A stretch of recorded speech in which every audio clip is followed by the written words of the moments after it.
Recently, I've added this to my collection, but the question is it worth buying an Oculus Quest 2 in 2025? Pick up! Building the games room! Road trips! Live game hunting!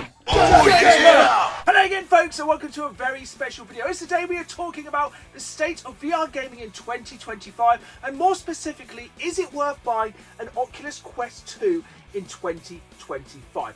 Now recently I picked this up from a friend for an absolutely bargain price.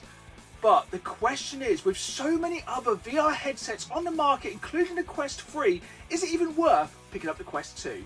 If you enjoyed this video, please hit that like button and please subscribe, as I put new videos out every Saturday night at 5, as well as bonus content throughout the week, and I really want you folks along for the ride. Now, let's get into the world of VR gaming. Now, the Oculus Quest 2 isn't my first experience of VR gaming, but it is my first standalone VR headset. So my first experience of playing VR was with PlayStation 4 VR, which absolutely blew me away at the time. But here's the thing. With this, you can simply just buy the headset. No PC or console required. With PlayStation VR, you need a PlayStation 4 console and also the PlayStation camera. But PlayStation VR is incredibly cheap at the moment. You can pick up a headset for under 50 quid. And one of the best parts about PlayStation VR is you can pick up physical games. This is one of my only quarrels with the Oculus. No physical games. That's because, of course, all the games on this device are saved to its hard drive. Now, of course, PlayStation VR isn't PlayStation's only VR headset. We also have PlayStation VR 2, but for the price and honestly the lack of games, it's hard to argue at the moment it being worth buying PlayStation VR 2. I was very tempted when it was announced, but you have to buy a PS5 console and a headset. It costs nearly £700 to get yourself a PlayStation 5 VR setup, which is crazy when you start to consider the price of the Oculus Quest. As of the time of recording this video, you can pick up this model of Oculus Quest 2, the 128GB version, for around £200 to £230 at CEX, considering condition. Obviously, the worst condition, a grade C, is cheaper than a grade A. Now, you could go on Facebook Marketplace and have a look around on there, but I've found prices aren't really worth it for the saving, because one of the best things to consider about buying one of these headsets from CEX is their 5-year warranty, which is an absolutely incredible bonus on anything. But of course, this is the Quest 2. The Quest 3 has now been released, so how do they compare price-wise? Now, the Quest 2 was released all the way back in 2021, with the Quest 3 and the Quest 3S coming in 2023. Now, of course, these are newer hardware, which means a higher price. £290 for the Quest 3 and £470 for the Quest 3S. But of course, this is a more modern, more refined headset. But how do they compare on a technical basis? We're going to compare the Quest 2 to the Quest 3, and essentially you get what you pay for. The Quest 3 has a faster processor, it has a higher resolution, which means it has better graphics. And of course, there are games now which are not supported by the Quest 2, but the Quest 3 will support any game. And the Quest 3 being the newest model at the moment means it is future-proof. But let's talk about the games. Of course, you cannot play games without controllers, and these are the standard controllers for the Oculus Quest 2. And for me, these are one of the most impressive things about this piece of hardware. These controllers make it so immersive. Essentially, these are your hands. You reach and grip with these, and coming from a PlayStation VR background, these are so much better. With PlayStation VR, you can either use a controller or you can use the wands, which they just didn't feel right. They weren't tracking very well. They just never felt like an extension of yourself, which is exactly what these controllers feel like for the Quest 2. It literally feels like your hands are in game, and it just is the first step of making it so immersive. And this is the Oculus Quest 2 headset. And the first thing you'll notice about this, no wires. If you've only played PlayStation VR, you will know it has so many wires. You literally feel like you are tethered to the spot. And with the Quest 2, you can just move so much easier. You feel so much more free to actually play the game. And it's just another way. This headset is so incredibly immersive. And it's the range of motion. This tracks your head so much better than PlayStation VR. And it just makes you feel like you're fully immersed in the game. I don't think it has full 360 kind of vision, but it feels like it does. You never really seem to get to the edge of the screen. And like I said, the Quest 2 is just so incredibly immersive. When we talk about VR gaming, it is all about immersion. When you put that headset on, you want to be transported to a virtual world, a world which you believe is real.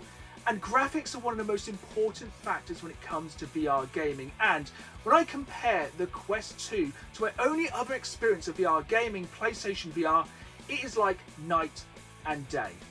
The graphics and the resolution of the Quest 2 blow the PlayStation VR out of the water. Now, of course, if you got a Quest 3 or a Quest 3S, the graphics and resolution are going to be better. But this is exactly what I think the Quest 2 is. An entry level into VR gaming which provides the best value for money. For around £200, you have a standalone VR headset with which you can play 95% of the VR games which have been released for that system. And the games are absolutely incredible. I played a lot of VR games through PlayStation VR, but every game I have played so far on the Quest 2 has been better in every way. I have played certain games on both consoles, and the Quest 2 blows them out of the water. For £200, you can have an incredible entry-level VR headset, which has a massive library of incredible games. Now, if you want to spend more money, of course, go ahead and future-proof yourself with a Quest 3 or Quest 3S. But I've played some amazing games so far on my Quest 2, so that's the most important thing when it comes to any console. Let's talk about some of the games I've played so far. You may notice a common theme with the first games I've played on the Oculus Quest 2, and that is killing zombies. My favourite enemy to kill in any video game is zombies, and what better way to do that than in The Walking Dead Saints and Sinners. Now, this is a game I've been waiting to play for a very long while, and this plays absolutely incredibly on the Quest 2. It is just so immersive. You can literally grab zombies, stab zombies, shoot zombies. It genuinely feels like an extension of your limbs using the Quest 2 controllers, and it is incredibly heavy, weighty combat that really feels like you're swinging weapons, stabbing knives and shooting guns. And it's super immersive, very scary, very well lit. And honestly, as a first experience of the Quest 2, mind-blowing. The Walking Dead Saints and Sinners is the perfect introduction to zombie killing on the Quest 2. But Arizona Sunshine 2 takes everything that's great about Saints and Sinners and dials it up to 10. Now, I played the original Arizona Sunshine and I quite enjoyed it, but this game is a different breed.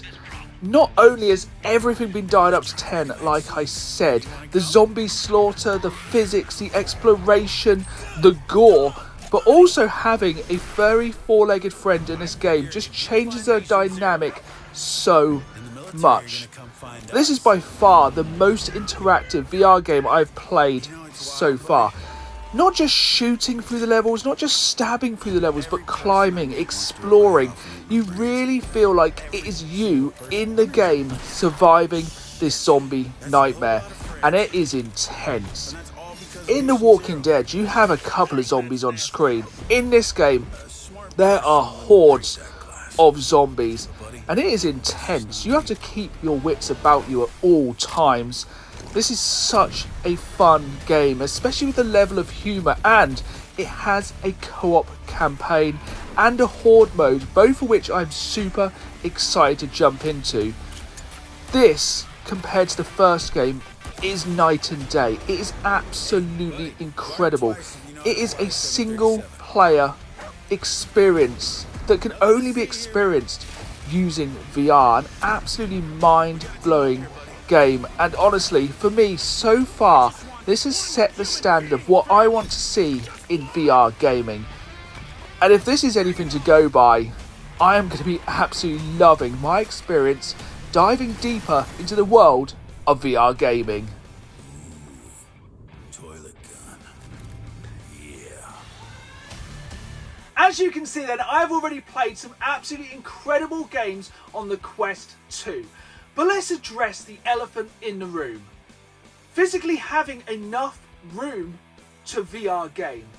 Now they recommend you have a space available to play of 6.5 foot by 6.5 foot. And as you can see, here in the games room, space is at a premium, but I still managed to VR game in this room. The majority of games I've played so far in this room are all controlled using a controller to move your body. You do not physically move around.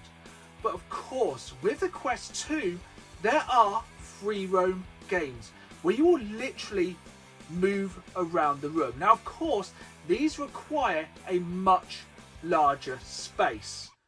And I found that space recently at my friend's 40th birthday. We went to the Norwich VR cafe. Now, this is a facility designed for VR gaming. It has a huge area in which to play, and all of the games they have there are free roam. I would say their area of play was about 25 foot squared. It was a massive area. There were 6 of us playing VR together at the same time. And this is what really blew my mind. 6 people in a virtual world all playing together. And this was all done using the Quest 2. And it blew my mind once again. This was the most immersive, incredible VR experience I've ever had. And these games we played absolutely changed my mind and definition of what VR gaming is in 2025. At Norwich VR, me and my friends got to experience Hero Zone, which is a commercial VR gaming package using the exact same headset we have at home, the Quest 2, but with a slight difference. This was fully immersive VR. This was free roam VR gaming. You physically move around the gaming space, shooting, slashing, jumping, and experiencing these games on a whole different level. The space just made this so much more immersive. Your entire body was a controller, not just your hands. This was a whole new level of VR gaming. We got to experience some absolutely incredible games, including Dead Ahead, which is a zombie horde mode game played cooperatively with 6 players. Essentially, you are in a fairly small zone being about 15 foot by 15 foot, and you have to survive against waves and waves of zombies. Not just shooting, but also repairing your defences and just surviving as long as you can, eventually facing a boss zombie. This was absolute chaos and I absolutely loved it. We played this across multiple levels and you upgrade your guns and weapons throughout. You can customise your characters. This was 6-player real world co-op and it was absolute chaos and we loved every minute of this one. It literally felt like we were surviving an undead apocalypse. It was absolutely incredible co-op fun. But it wasn't just cooperative games we played using Hero Zone. We also played competitive games such as Quantum Arena, which was a real throwback to games such as Quake Arena or Unreal Tournament. This was like Laser Quest dialed up once again to 100. This got super competitive, super fast. It was such a fun way to spend the afternoon killing your friends. Hero Zone is constantly being updated, so there's always something new to see, but the only thing is this can only be experienced commercially, so seek out your local VR gaming location and honestly try this out as it will change your definition of what you believe VR gaming can be. Playing VR at Norwich VR Cafe changed my definition of what I believed VR gaming could be. I never imagined it as a 6-player immersive cooperative and competitive experience. It absolutely blew my mind. Free roaming around that virtual world was incredible. And one of the main advantages of free roaming in VR gaming, something we haven't spoken about so far, is motion sickness. Now, a lot of people can be affected by motion sickness when they are playing VR games, my wife included. And she came to the VR cafe in Norwich, and because of the free roam, it feels a lot more natural. And no one had any feeling of motion sickness. We played for 90 minutes straight. It was like plugging into the Matrix or Tron. We were in and nothing else existed except for that virtual world. No one experienced any motion sickness, and we had an absolutely incredible time. I cannot recommend VR gaming on that scale enough. It is a whole different breed. It blew my mind, and honestly, the only way to experience it is to do just that, to experience it. We're coming to the end of this episode, so in conclusion, is it worth buying an Oculus Quest 2 in 2025? Now, this is an absolutely incredible entry-level VR headset. For £200, you can dip your toe into some of the best VR gaming imaginable. But that's what I'd say this is, entry-level. If you have the extra money, it is probably worth spending a little bit more and future-proofing yourself with the Quest 3. And if you really want to go pro with it, pick up the Quest 3S. But the most important thing I would say to take away from this episode is experience free roam VR gaming. It is a different kind of beast. Even if you just hire an area and get some friends with the headsets to play, having that larger play area literally changes everything. And even though this headset does have its limitations, remember, at the Norwich VR Cafe, this was the hardware we were using, and that for me was the best VR experience I've ever had.